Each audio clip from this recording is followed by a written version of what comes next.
Buenas tardes a todos. Eh, por segunda vez consecutiva hablamos de una publicación de Sofima, hecha por la Sociedad Filatélica de Madrid. Si la semana anterior hablamos de esa obra coral con tantas participaciones hecha en tiempos de la pandemia, ahora tenemos el honor de una obra que es estupenda, una obra que es casi el culmen de todo un trabajo de muchísimos años. El autor, Carlos Echenagusía, ha trabajado durante muchos años en su obra filatélica sobre la historia postal de Cuba, que ahora termina con el volumen 4. Y yo recojo sus palabras, que son las que habíamos visto, que sería el recopilador de todo lo bueno que han publicado los cubanos y extranjeros de todas épocas sobre sellos cubanos, a los que les ha agregado material gráfico, notas, correcciones, estudios propios, desarrollando de forma enciclopédica la historia postal de Cuba. Este volumen recorre todo lo que se debe saber sobre el periodo republicano de 1902 al 58, un proyecto que vea por fin a la luz tras varios años de trabajo constante. Y eso podemos dar fe del tiempo que ha estado trabajando y del buen hacer que tiene.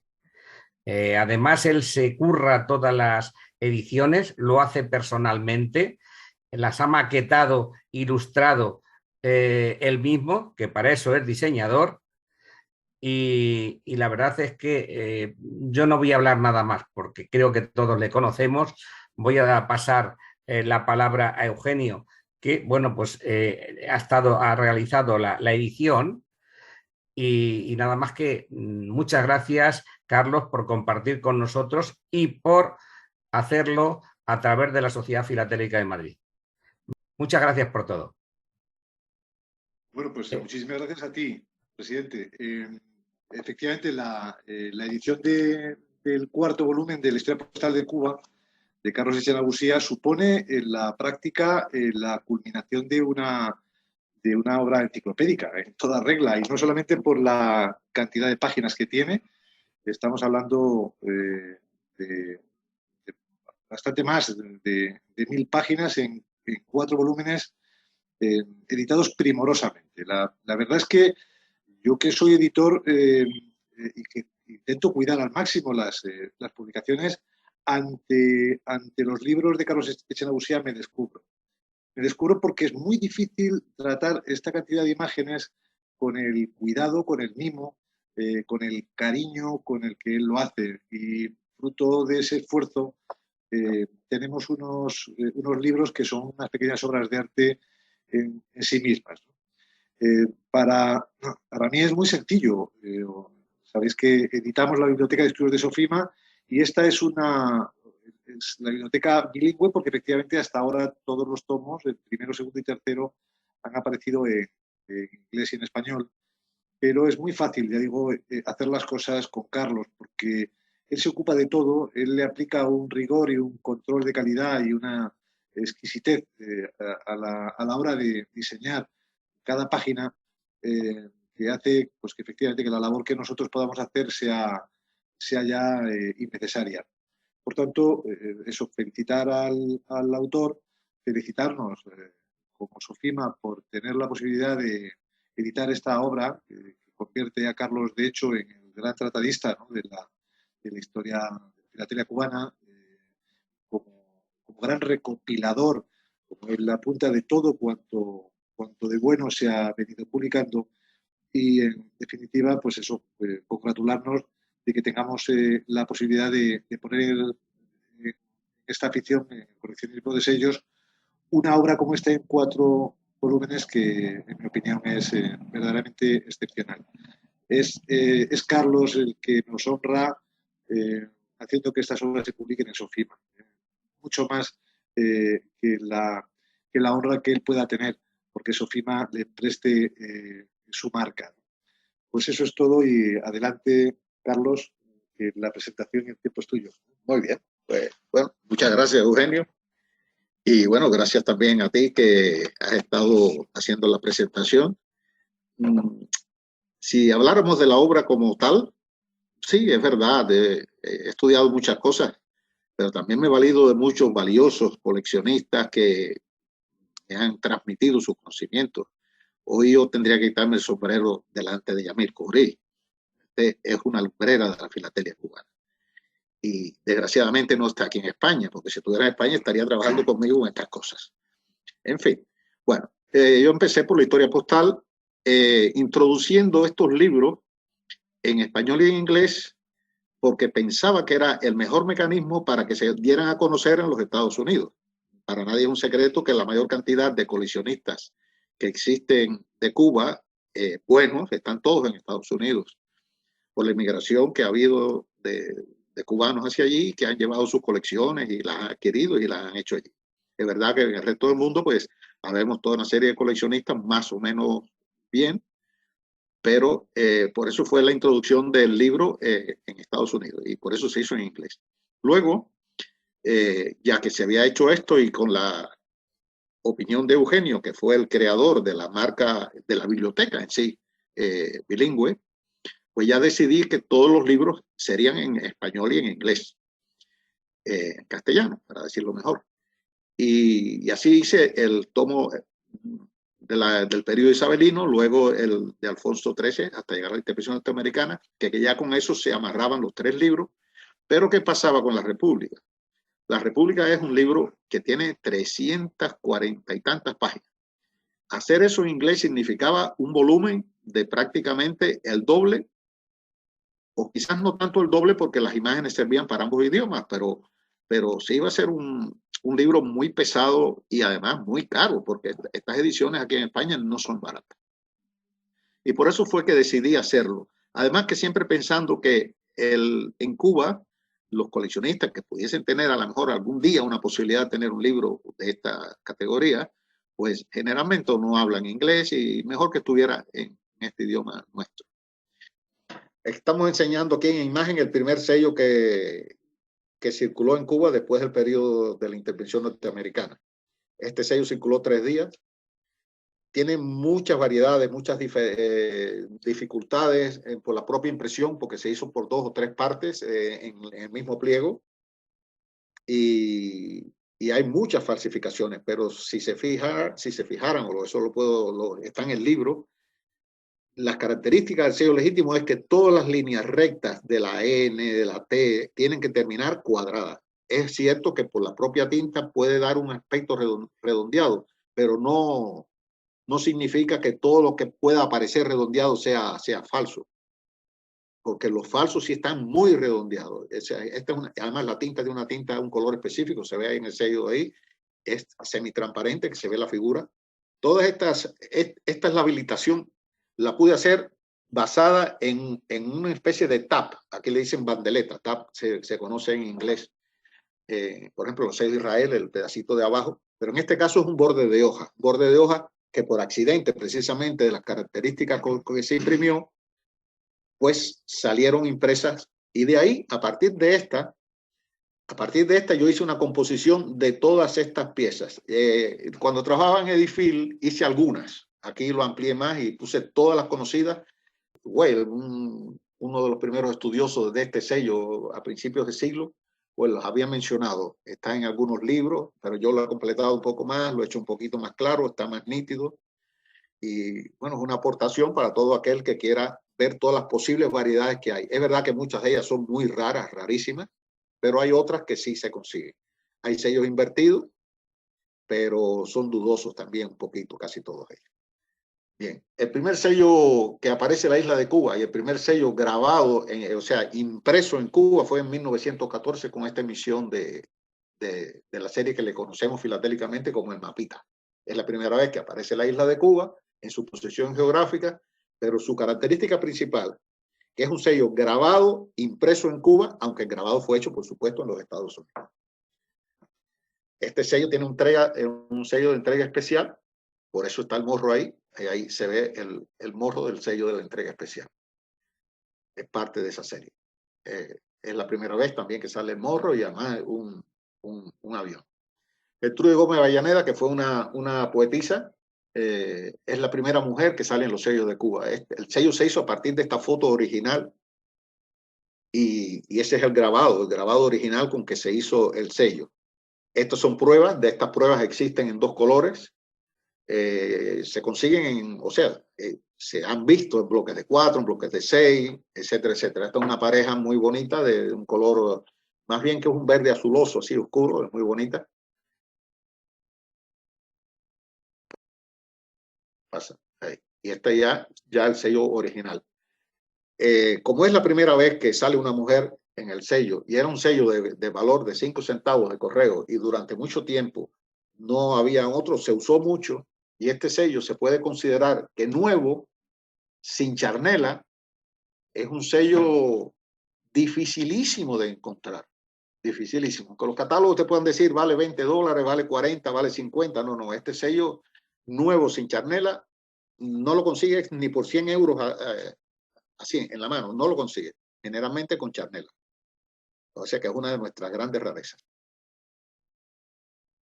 La revolución de 1917 y la chambelona. Se llama chambelona porque este fue un movimiento político que hubo en Camagüey, donde se alzó un gobierno contra uno que había querido hacer un gobierno en Camagüey, separarse de lo que era la república, etcétera, etcétera.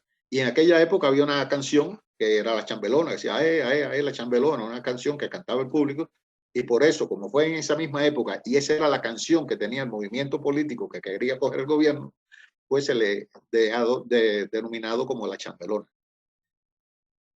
Este sello tiene unas características muy especiales. Por ejemplo, eso que estoy viendo ahí es falso. Por ejemplo, ¿por qué es falso? Porque la N tiene que estar en una perpendicular directa con el arabesco que está delante de Camagüey. O sea que existen falsos, pero se conocen.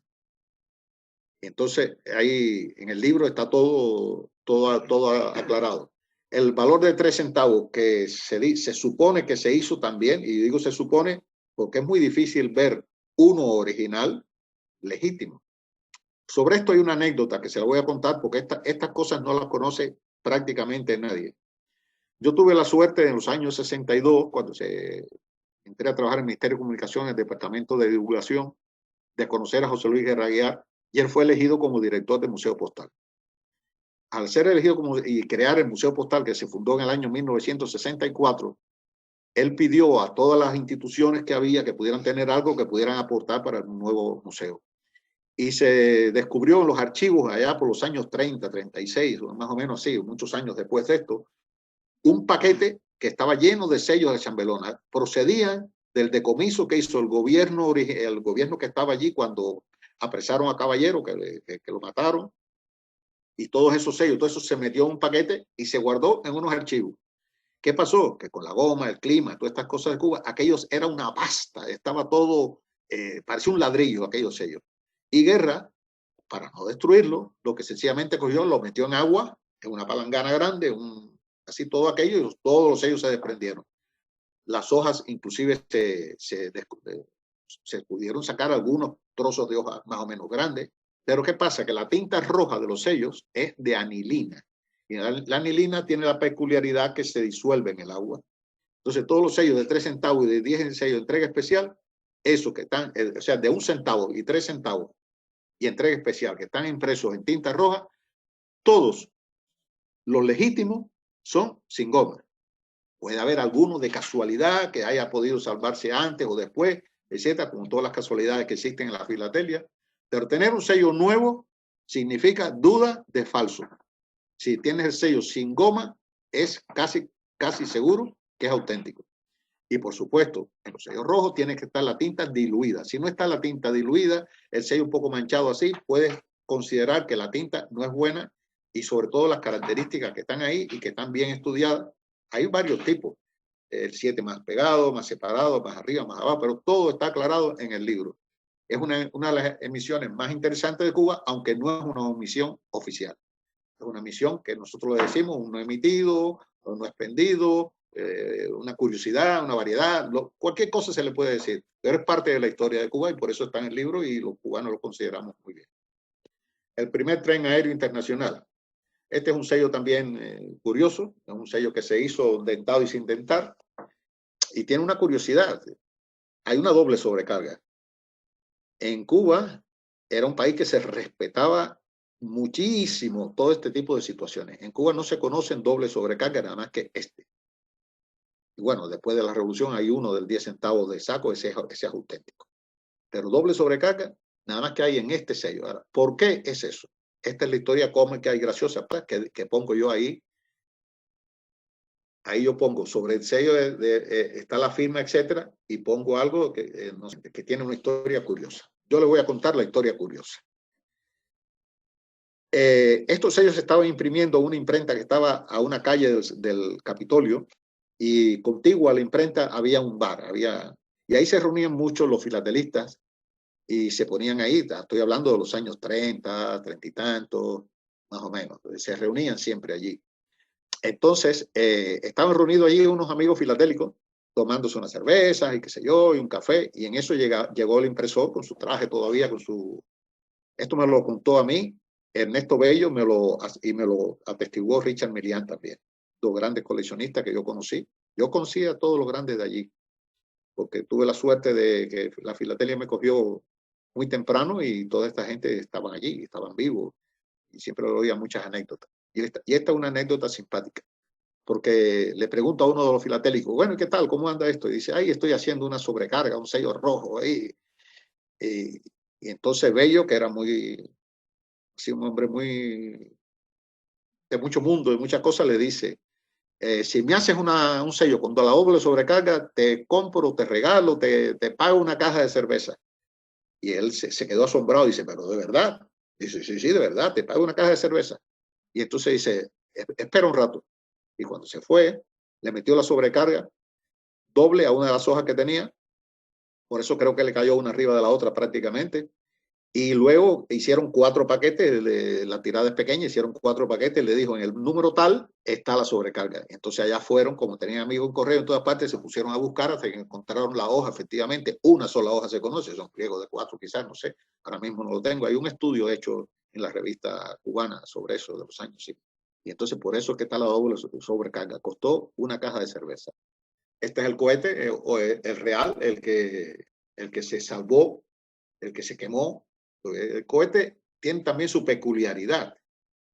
La historia del cohete es una cosa curiosa. ¿Por qué se hace un cohete en Cuba? Bueno, se hace un cohete en Cuba porque en los años 32, 33 por ahí, en Alemania, en Suiza, en Austria, en Estados Unidos, habían cierta idea a mandar cosas por cohete, curioso, pensando que el correo sería más rápido si iba por coger, pero era nada más que cosa de poner matasellos y se colisionaba el sello aéreo, el correo aéreo había empezado hacía poco y había pues cierto furor mundial por el tema este de la velocidad, de las cartas, etcétera, etcétera.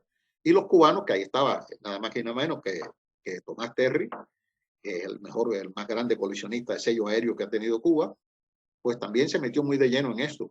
Y para eso, bueno, pues contó con la ayuda de varias personalidades también de la filatelia, hicieron este cohete.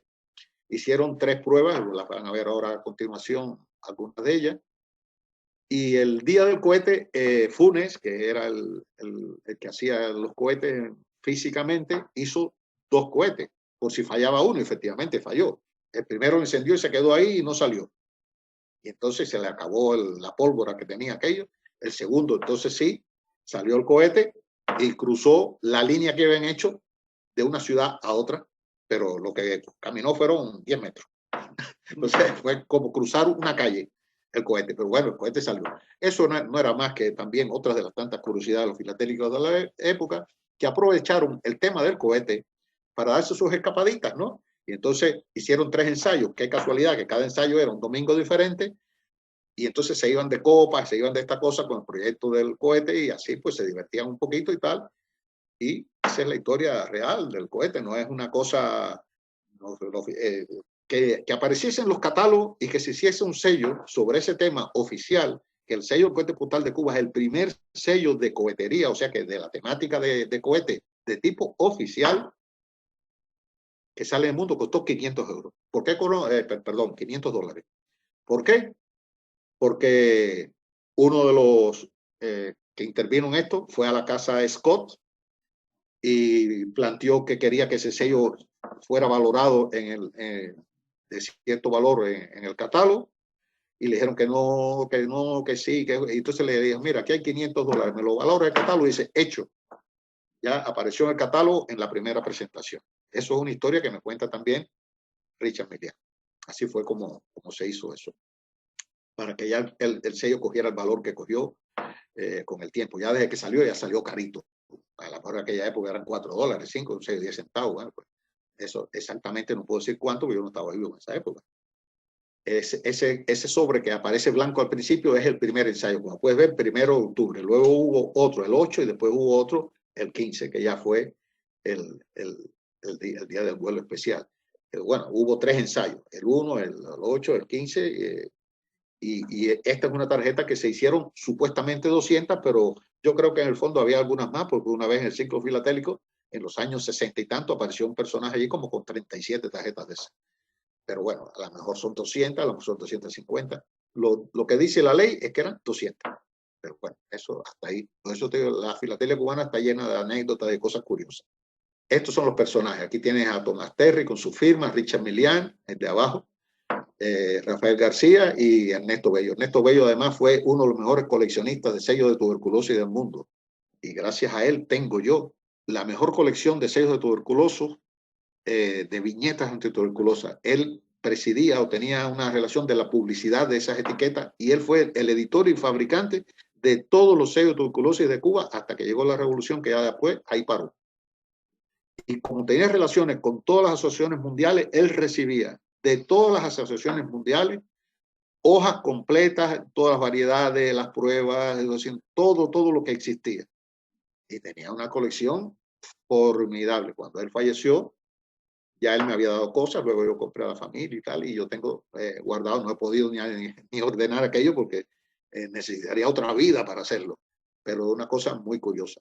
Este sobre de la derecha es curioso también, porque en Cuba había la posibilidad, cuando salía un sello, para que saliera en primer día y fuera por correo, mandarlo con un día de anticipación para que el correo, en cuanto recibían la carta, al otro día ya lo matasellaban y lo enviaban. Pero ¿qué pasó? En un correo por la ciudad de Marianao, más o menos, una cosa así, cuando lo entregaron, le metieron el cuño ese, y no se sabe si sería filatélico porque es en rojo, el cuño realmente es en negro. El hecho de por qué sea rojo, no lo sé, pero todos los 14 de octubre es el día anterior a la puesta en vigor del sello.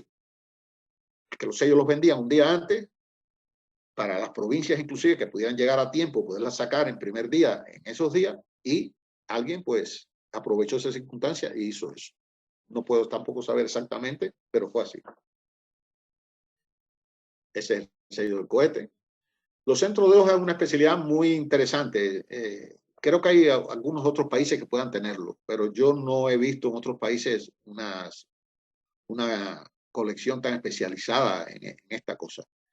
De tener en cuenta que las hojas generalmente tenían pliegos de 100, y estos pliegos de 100 se dividían en 4 paneles de 25. No quiere decir que sea exactamente así para todos los sellos, pero sí en la época en que se hacían era generalmente así.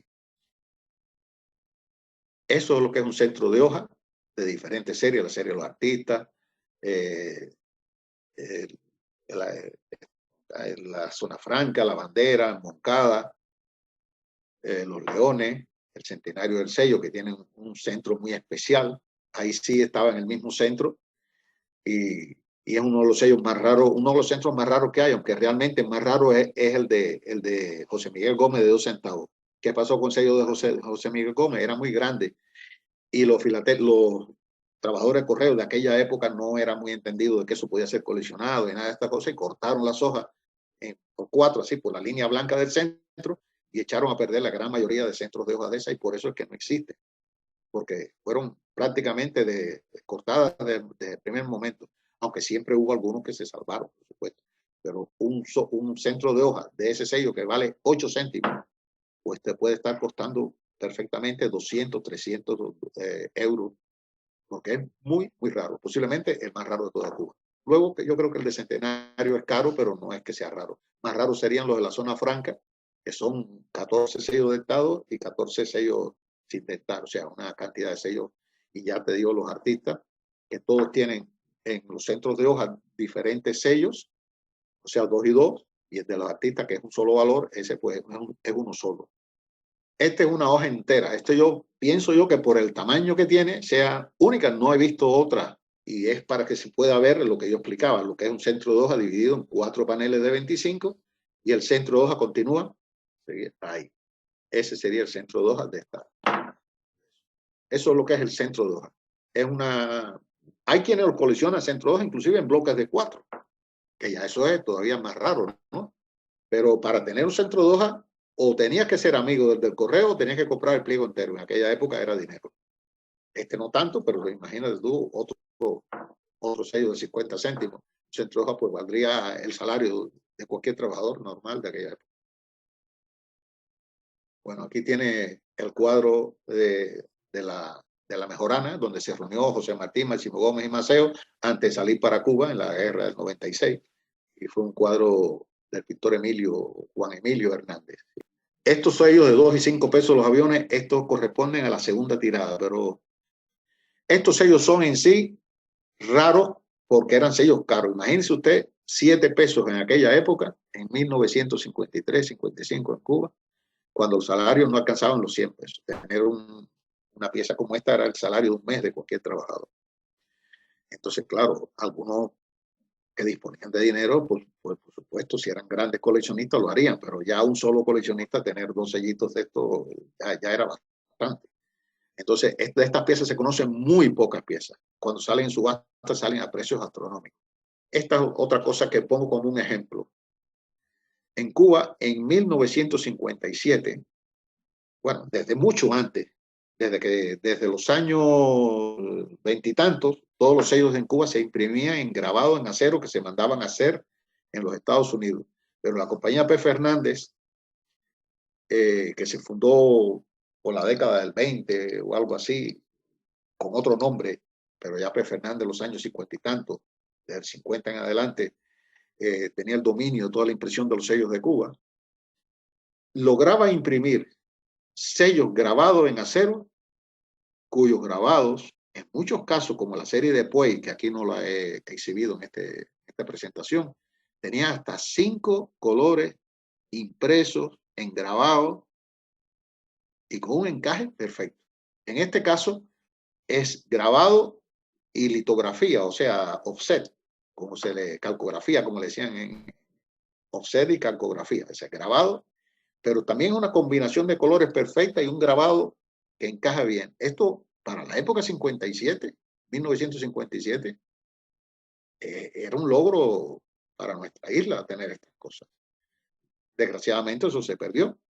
En Cuba después de la revolución solamente se ha hecho una hojita grabada y eso porque la hizo el grabador Peñate, que yo le conocí también, trabajaba conmigo en la planta impresora de especies postales, y lo hizo porque él era un amante del grabado, pero no podía hacerlo porque no había, y lo hizo, él consiguió su propia cosa y lo logró, que es la hojita del 25 aniversario del cohete postal, una hojita gris con el sello verde, una preciosidad de hoja, y eso se le debe a Peñate. Peñate tiene una cosa muy curiosa también, se puso su cabecita dentro de un sello y hay un pájaro en un museo y él se puso como si fuera un reflejo de su cara en una esquinita del sello, se retrató. Estas cosas las sé porque yo soy diseñador y él lo dijo. Y bueno, pues ese sería otro tema, el diseño en Cuba. Hay tantas cosas. Bueno, aquí están ya todas las obras que se hicieron, la 1, la 2, la 3 y la 4. Y hasta aquí llega pues esta pequeña disertación, coloquio con ustedes. Espero no haber sido muy tedioso con los chistes, las bromas y las cosas, pero bueno, esta es la historia postal de Cuba. Muchas gracias.